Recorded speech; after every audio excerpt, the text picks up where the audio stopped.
ఈరోజు ప్రెస్ మీట్ని నాతో పాటు ప్రభుత్వ విప్ అద్దంకి దయాకర్ గారు ఏదైతే పిఆర్ఎస్ పార్టీ వాళ్ళు విద్యార్థుల పైన ఏదైతే ఢిల్లీలో జరుగుతున్న విద్యార్థుల ధర్నాకి నిన్నటి వరకు బీజేపీ పార్టీ తోటి ములాఖతై దానిపైన స్పందించక ఈరోజు కాంగ్రెస్ పార్టీ నాయకులు దానిపైన పోరాటం చేస్తున్నారని చెప్పి విద్యార్థుల పక్షాన మేము కూడా ఉన్నామని చెప్పి చూపించుకోనికి దొంగ ప్రేమ చూపించడానికి సంపినోడే పాడమోసిన విధంగా కల్వకుంట్ల తారక రామారావు ఏదో మహాధర్నా అని చెప్పి రేపేదో కార్యక్రమాన్ని ఏర్పాటు చేస్తుండని మా దృష్టికి వచ్చింది. సంపినోడే పాడమోస్తుండనే పదాన్ని ఎందుకు వాడాల్సి వచ్చిందనంటే ఈరోజు ఏదైతే కేంద్ర పరిధిలో సిఓఈఎంటి కోఈఎంటి సంస్థ ఏదైతే సిబిఎస్ఈలో అవకతవకలు చేసి ఈరోజు ఏదైతే లక్షలాది మంది విద్యార్థుల జీవితాలతో చెలగాటమాడిందో ఆ సంస్థ మన రాష్ట్రంకి వెళ్ళి మన దగ్గరికి వెళ్ళి పుట్టిన ఒక ఆద్యం. అది పుట్టిందంటే మళ్ళీ కేటీఆర్ కి దాంతో సంబంధం లేకుండా ఉండే పరిస్థితి కూడా లేదు. ఎందుకంటే ఆ కంపెనీ యాజమాన్యాలు రాజులు ఎవరైతే ఉన్నారో ఆ రాజుల భూములనే ఫార్మ్ హౌస్ ఎవరు కట్టుకుర్రో ఆ ఫార్మ్ హౌస్ ఈరోజు కేటీఆర్ ఉంటుండు. ఆ రాజులకి కేటీఆర్ కి చాలా దగ్గర సంబంధం ఉంది. వాళ్ళు కట్టించిన ఫార్మ్ హౌస్ లనే ఈరోజు కల్వకుంట్ల తారక రామారావు ఆ ఫార్మ్ హౌస్ లని ఉపయోగించుకుంటుండు. కేటీఆర్ ఉపయోగించుకునే ఆ ఫార్మ్ హౌస్ లో భూములు కూడా ఈ కంపెనీకి సంబంధించిన రాజుల పేర్లపైనే ఉన్నాయి. అంటే కేటీఆర్ కూడా ఆ సంస్థలో ఒక భాగస్వామిగా ఒక పార్ట్నర్ గా వ్యవహరిస్తున్నట్టు మనం అంగీకరించాల్సి వస్తుంది. ఎందుకనంటే ఈరోజు ఈ కోఈఎంటి సంస్థ ఏదైతే ఉందో 2019లో 2019లో ఎందుకంటే గతాన్ని ఒకసారి గుర్తు చేద్దామని చెప్పి 2019లో బోర్డ్ ఆఫ్ ఇంటర్మీడియట్ కి సంబంధించి ఎగ్జామినేషన్స్ కరెక్షన్స్ తో పాటు కరెక్షన్ సంబంధించిన డీటెయిల్స్ అప్లోడ్ కి ఒక టెండర్ అనేది పిలవడం జరిగింది 2019లో. ఆ రోజు టెండర్ డాక్యుమెంట్ లో చాలా క్లియర్ గా క్రైటీరియా నెంబర్ 6 ఏ కంపెనీ అన్న ఈ టెండర్ లో పాల్గొంటే should have executed technology based examination solutions for a single board government university with a single purchase order with 3 lakh enrolled students in last 5 academic years. ఆ రోజు board of intermediate tender లో criteria number 6 చాలా clear గా ఉండే. ఏ సంస్థ కన్నా tender ఇవ్వాలంటే గత 5 సంవత్సరాలలో 3 లక్షల మంది స్టూడెంట్స్ కి ఈ యొక్క ప్రక్రియ ఈ ప్రాసెస్ గతంలో చేసిన వాళ్ళకి ఈ టెండర్ లో అర్హత అని. దానితో పాటు దాంట్లోనే క్రైటీరియా నెంబర్ 7 కూడా ఉంది. should have executed technology based examination solutions for minimum of 5 government universities, government boards. One must be from state intermediate board of India. వేరే ఇంటర్మీడియట్ బోర్డు లో ఎక్కడన్నా పనిచేసిన ఎక్స్పీరియన్స్ ఉండాలని చెప్పి ఆ రోజు ఏదైతే చాలా క్లియర్ కట్ గా టెండర్ డాక్యుమెంట్ సంబంధించిన పేపర్ ఇది క్రైటీరియా 6 క్రైటీరియా 7. ఆ రోజు ఇవన్నిటిని కూడా తొంగలు తొక్కి ఇవన్నిటిని కూడా పక్కన పెట్టి నా స్నేహితులు ఏదైతే నా భాగస్వామి ఉన్న కంపెనీకి టెండర్ రావాలి ఎట్లన్నా టెండర్ కట్టబెట్టాలని ఒక దురఉద్దేశంతో కేటీఆర్ ఇంటర్ఫియరెన్స్ తోటి గ్లోబరీనా అని ఈ రాజుల సంస్థకి ఆ రోజు బోర్డ్ ఆఫ్ ఇంటర్మీడియట్ ఏదైతే దీన్ని టెండర్ ని కట్టబెట్టడం జరిగింది.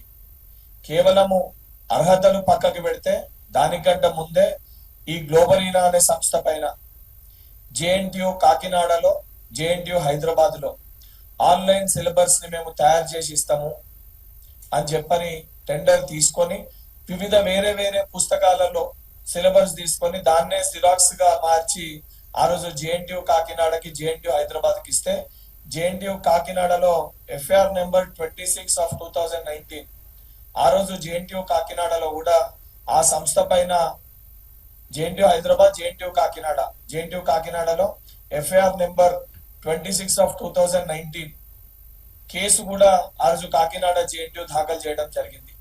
కేసు దాఖలై ఆల్రెడీ బ్లాక్ లిస్ట్ కావాల్సిన ఒక కంపెనీని టెండర్ డాక్యుమెంట్లని అవకతవకలు చేసి టెండర్ ప్రొసీజర్ ని ఫాలో అవ్వకుండా గ్లోబరీనా సంస్థకి కేవలం ఒకే ఒక అర్హత కల్వకుంట్ల తారక రామారావుకి దాంట్లో భాగస్వామి ఉంది, లేదా నా మిత్రులకి దాంట్లో భాగస్వామి ఉంది, నాకు వాళ్ళకి లోపాయికి ఒప్పందాలు ఉన్నాయని చెప్పి గ్లోబరీనా సంస్థకి టెండర్ ని కట్టబెట్టడం జరిగింది.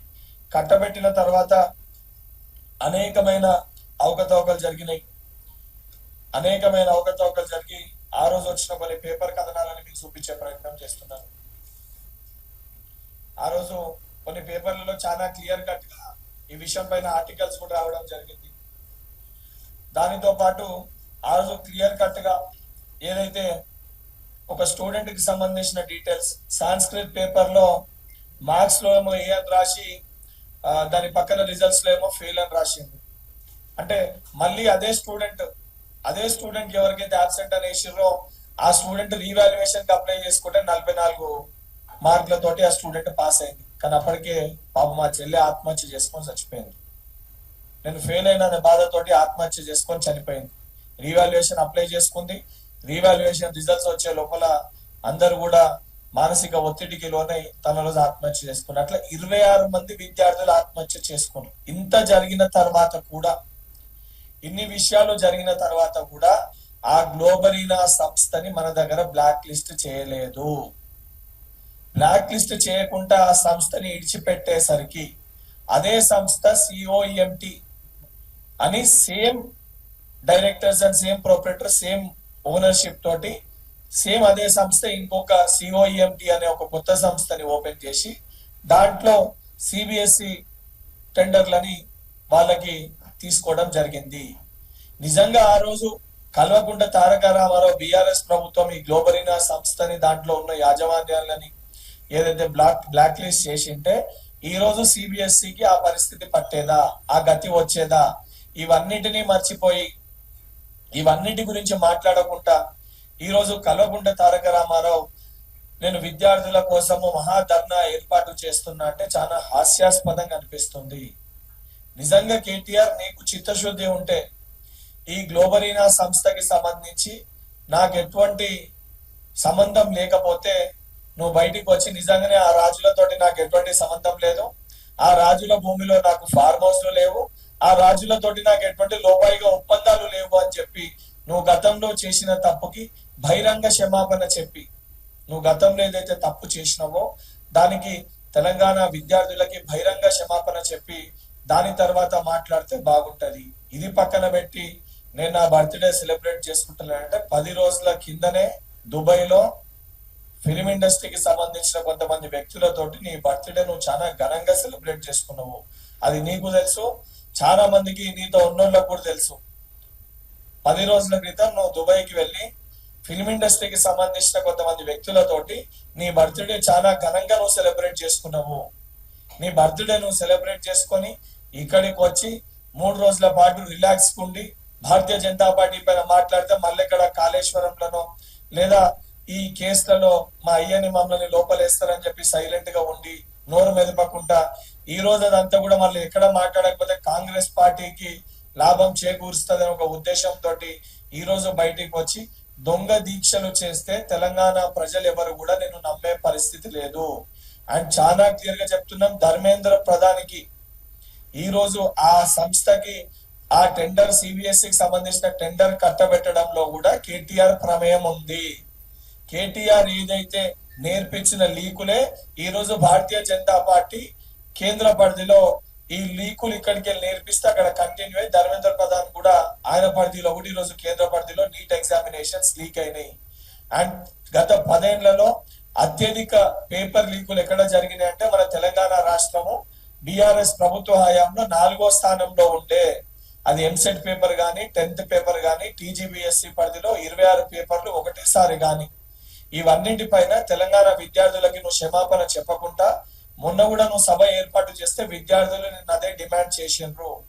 ఇప్పటికన్నా ఈ పిచ్చి పిచ్చి మాటలు మానుకొని రేపు సభని స్టార్ట్ చేసే ముందు 26 మంది పిల్లలు ఎవరైతే ఆత్మహత్యలు చేసుకొని నీ తప్పిదాల వల్ల నీ సంస్థ గ్లోబరీనా తప్పిదాల వల్ల ఆత్మహత్యలు చేసుకుంటారో ఆ కుటుంబానికి తెలంగాణ ప్రజలకి బహిరంగ క్షమాపణ చెప్పిన తర్వాత ఏదైనా విషయం పైన మాట్లాడాలని చెప్పి డిమాండ్ చేస్తున్నాను.